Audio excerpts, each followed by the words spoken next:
Meu nome é Márcia Grec Della Negra, mas sou mais conhecida como Márcia Della Negra.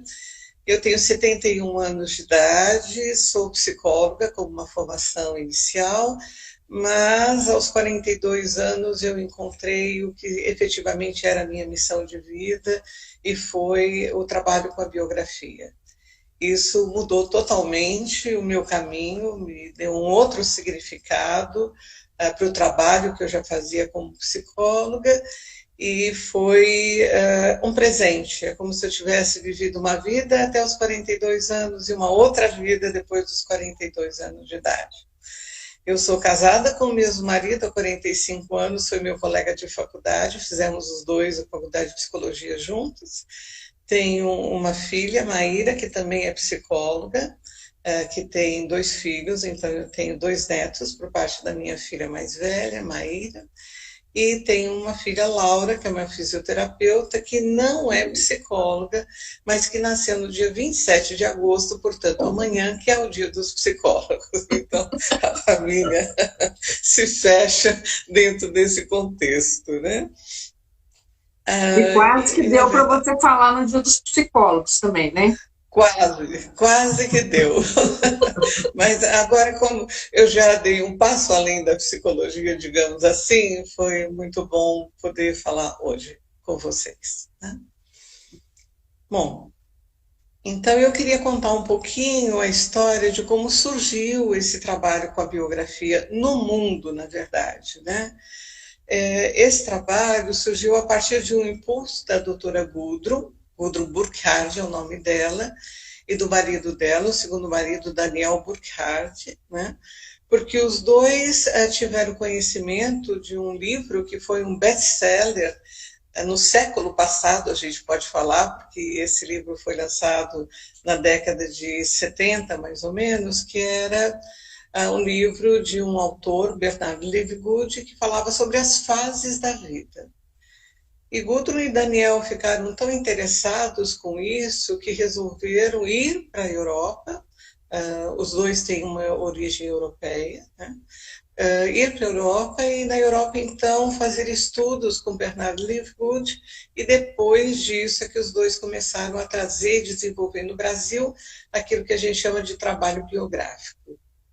O trabalho mesmo do Daniel e da Gudrun começou em 1976 e desde então eles foram trabalhando com o aperfeiçoamento do estudo das leis que regem a biografia, né?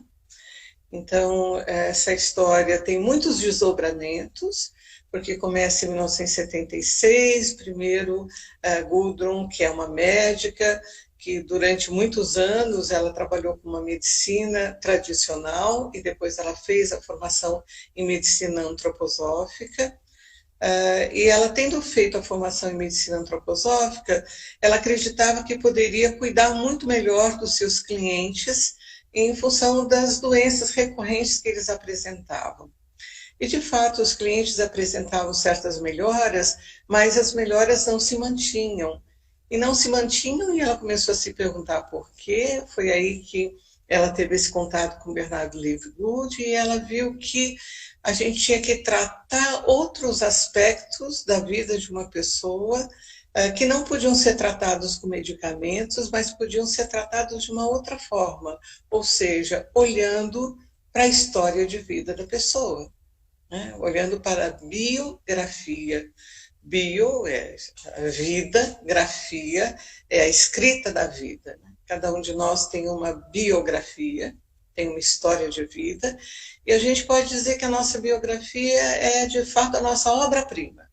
É a obra que nós construímos, que tem a nossa assinatura. Do dia que a gente nasceu até o último dia, está lá a nossa assinatura, né?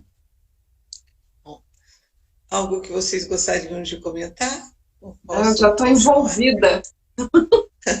Pode prosseguir, Márcia. Tá bom. Então, essa história de vida, que a gente chama de biografia, não começa exatamente no dia em que a gente nasceu, começa um pouco antes. E esse um pouco antes é quando um homem e uma mulher se encontram, né?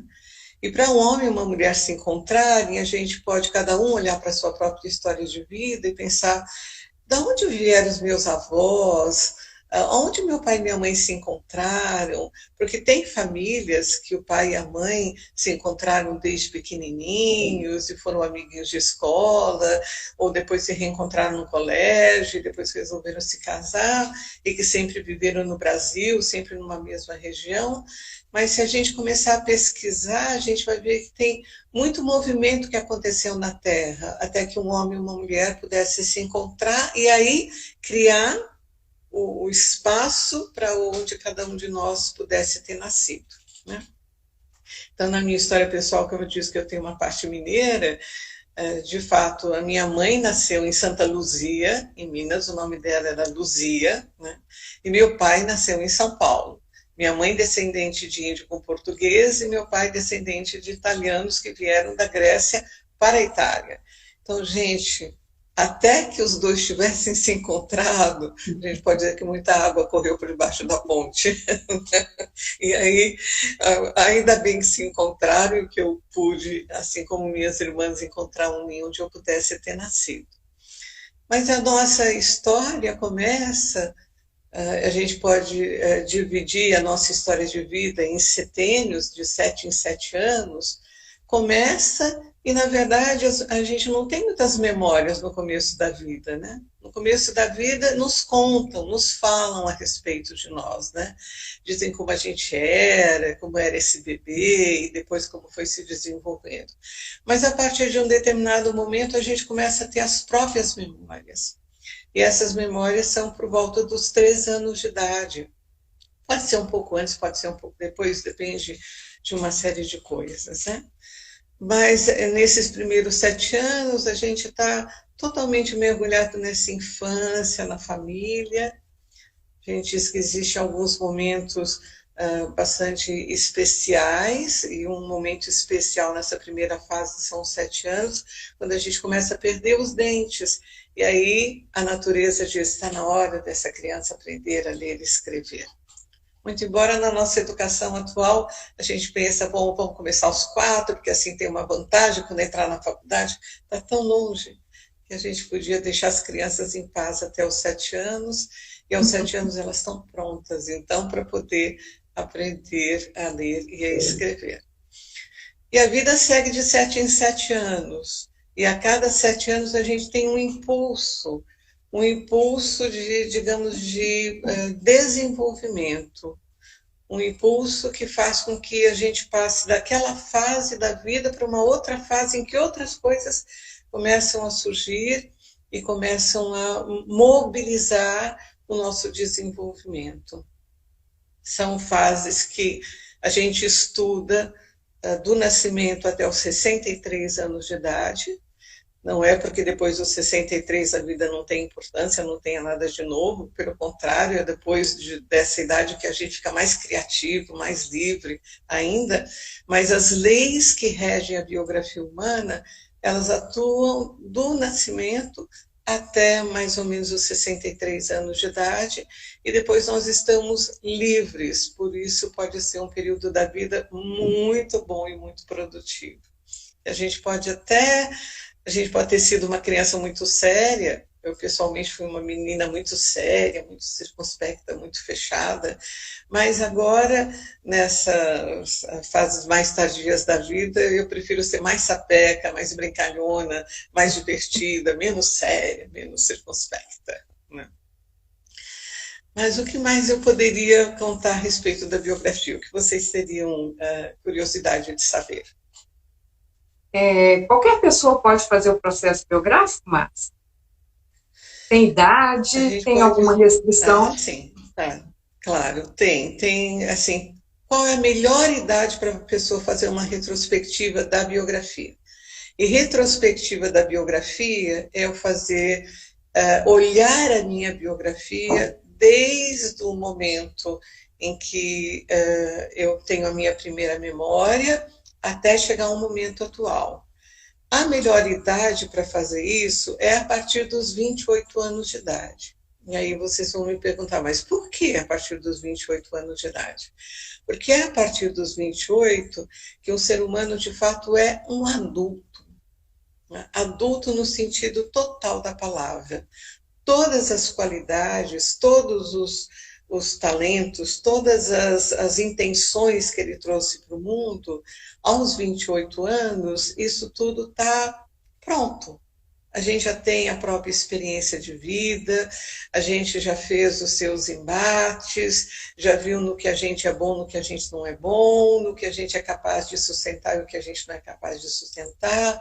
Então, aos 28 anos, é um momento que a gente diz, é um momento ótimo, porque nessa fase da vida, entre os 28 e os 35 anos, é um momento também em que a gente tem que se posicionar dentro da própria vida e tomar a própria vida nas mãos, como dizia o primeiro livro da doutora Gudrun, né?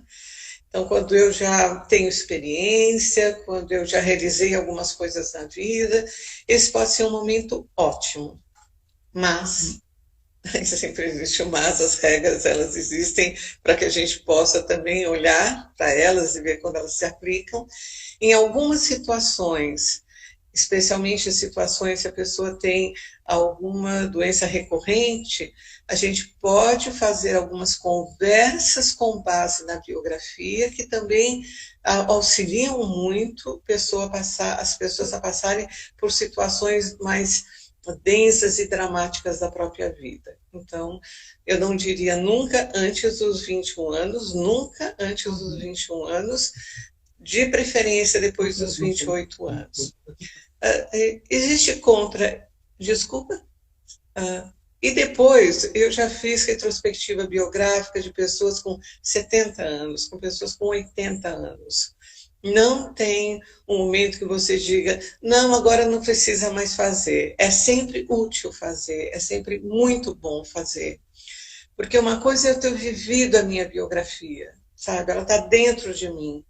E aí eu tenho as minhas ideias, as minhas representações, os meus sentimentos. Outra coisa é quando eu tiro a minha biografia de dentro de mim e olho para ela. Quando eu olho para a minha biografia do lado de fora, agora ela está aqui diante de mim como um grande quadro, com todo o seu colorido, com todas as suas dimensões, o claro, o escuro, o bonito, o feio. Quando eu olho, eu já tenho uma outra perspectiva de mim mesmo. E o mais extraordinário ainda é quando uma pessoa conta para um aconselhador biográfico a sua biografia e depois esse aconselhador biográfico conta para o cliente a biografia dele mesmo, né? Isso traz um grau de reconhecimento da sua própria história de vida extraordinário. Muitas vezes as pessoas me contam um período da vida, entre 28 a 35, ou 35 a 42 e por aí vai. E depois a pessoa diz, nossa, eu não tinha ideia de que eu tinha realizado tanta coisa na vida. Nossa, agora que eu me dou conta daquilo que eu consegui realizar. Então, isso é um momento bem especial da gente poder se ver aquilo que a gente viveu, mas agora está diante de mim. E não existe uma escola melhor do que a escola da vida. Há contraindicações? Há contraindicações, porque uma pessoa, para fazer uma retrospectiva biográfica, ela precisa estar de posse de si mesma. Então, a pessoa que tem uma drogadição, ou que está numa depressão muito severa, a gente precisa avaliar. Na drogadição é difícil, praticamente impossível, porque a droga atua muito e a pessoa não está livre para fazer o seu caminho de desenvolvimento.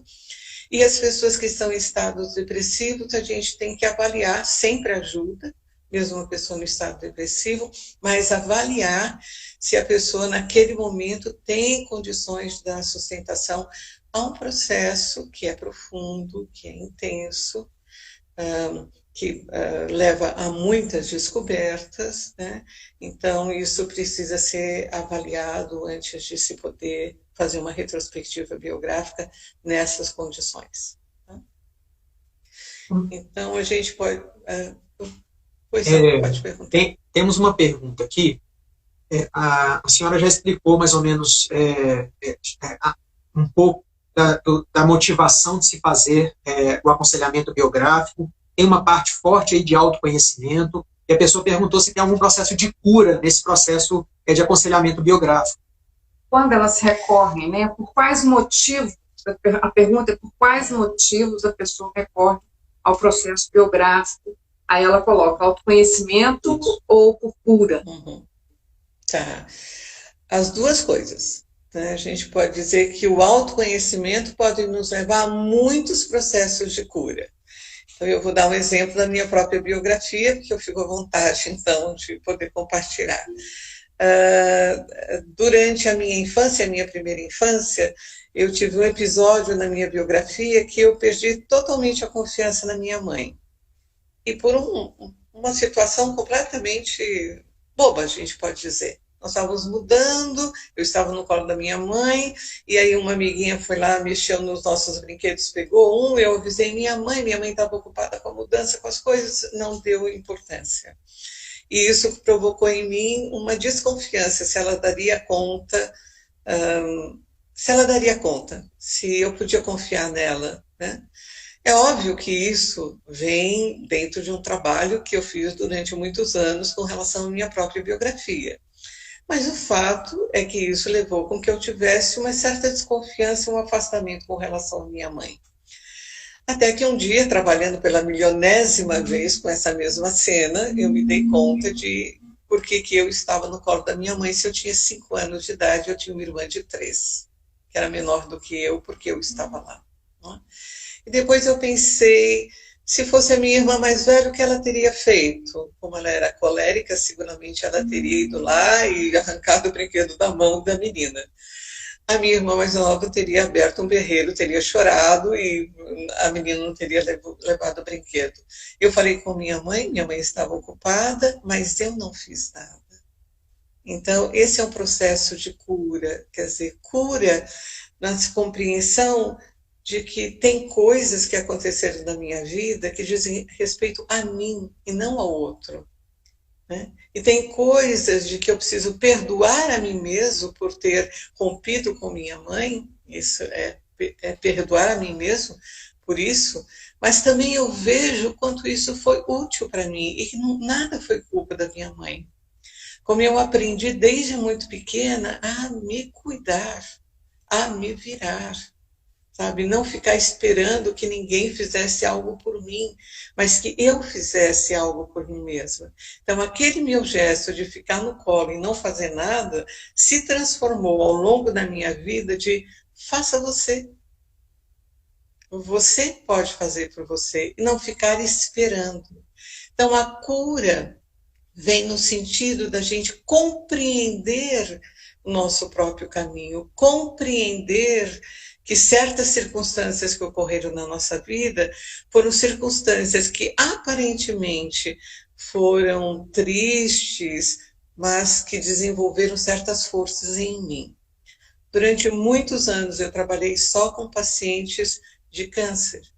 E esses pacientes de câncer, durante todo o processo biográfico, a maior parte deles me dizia: esse foi o maior presente que eu recebi na vida, não porque ter câncer seja um presente, mas porque a oportunidade que essa doença trouxe para muitas pessoas foi de olhar para si mesmo e dizer o que de fato eu quero para a minha vida e como eu posso alavancar as minhas forças de cura tendo uma compreensão melhor de mim mesmo, tendo uma compreensão mais ampla daquilo que eu estou fazendo comigo e fazendo com os outros. Como eu posso encontrar a mim mesmo a partir de situações que são, às vezes, situações de doença e, às vezes, situações de crise, de embate, situações em que a gente tem que se superar, em que a gente tem que encontrar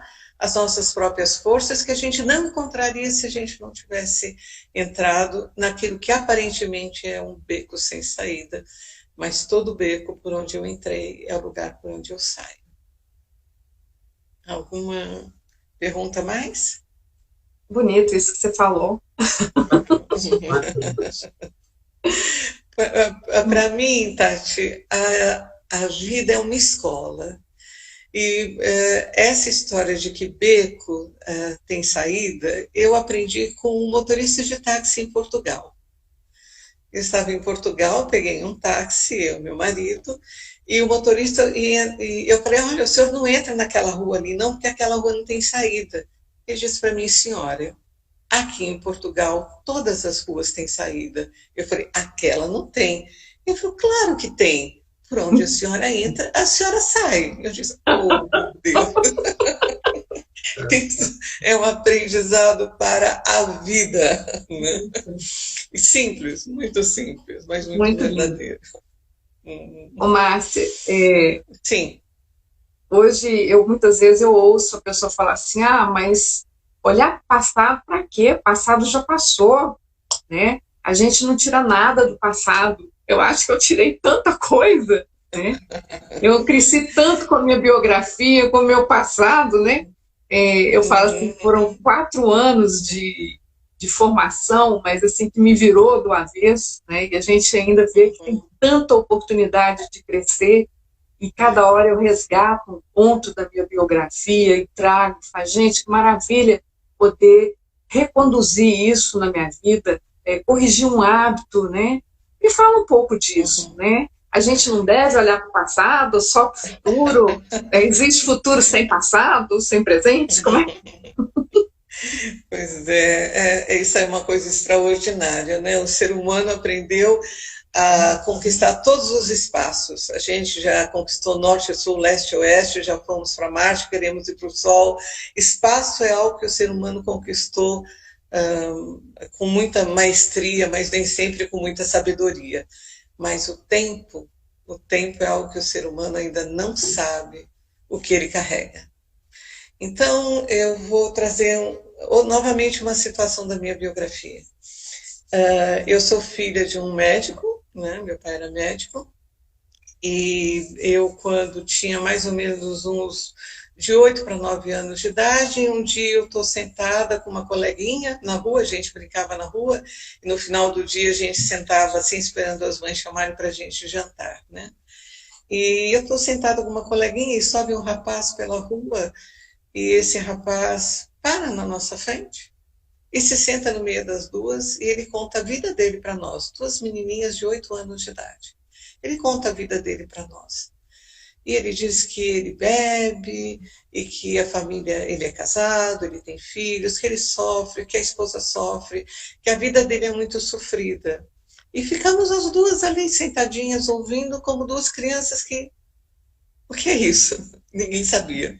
Obviamente que, como meu pai era médico, quando eu entrei, eu disse, pai, tem um moço aqui que passou, eu quero que você ajude ele. Meu pai era médico, meu pai curava tudo. Eu tinha certeza absoluta que meu pai ia dar um jeito naquela situação.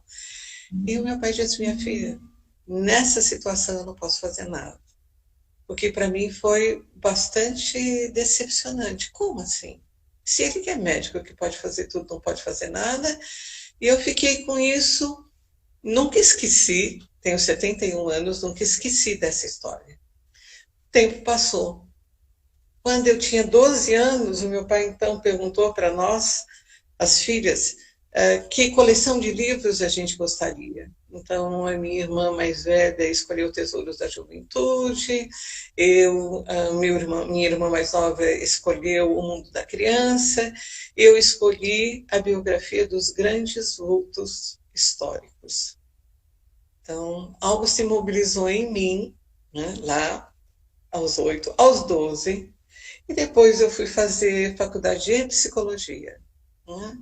Então, tinha uma linha aí que vai mostrando qual é o sentido da minha vida, qual é a linha vermelha, o fio vermelho que percorre a minha vida. E fui trabalhar, né, como psicóloga, embora minha alma sempre fosse de professora, aquela que quer aprender para poder compartilhar. Né? E compartilhar o quê? Sempre me interessei por pessoas, era o que mais me interessava na vida. E eu fui fazer psicologia, trabalhei durante muito tempo, e depois, no decorrer dos anos, quando eu encontrei e eu vi a primeira palestra sobre a biografia humana, eu disse, é isso que eu quero fazer o resto da minha vida. eu não tive nenhuma dúvida de que era isso que eu queria fazer o resto da minha vida. Então eu vejo que na minha biografia tem um fio que me conduz, e toda biografia tem um fio que conduz. E quanto mais a gente olha para a nossa biografia, desde o começo, tudo que existiu ali, tudo que viveu ali, mais a gente tem o sentido da própria vida. Qual é o sentido da vida de cada um de nós? Qual é o propósito da vida de cada um de nós? Né? O que nós estamos fazendo de nós mesmos? Então, o importante da gente olhar o passado é porque o passado, o presente e o futuro, eles caminham sempre juntos. Em mim existe a menina que eu sempre fui. Em mim existe a adolescente. Em mim existe a mulher adulta. Mas em mim também existe o idoso. Porque nós somos como sementes, sabe? Sementes que carregam tudo em si mesmo, mas que vão desabrochando ao longo da vida de acordo com as condições. E aquilo que não me foi possível nas condições dos meus primeiro, segundo e terceiro setênio, eu, a partir da minha maturidade, eu posso transformar totalmente. Então, a gente se separar do nosso passado não nos traz benefício nenhum, porque é o passado que sustenta o meu presente. E o meu presente tem que ser totalmente transformado a cada momento para que o futuro não seja uma repetição do mesmo, do que já passou.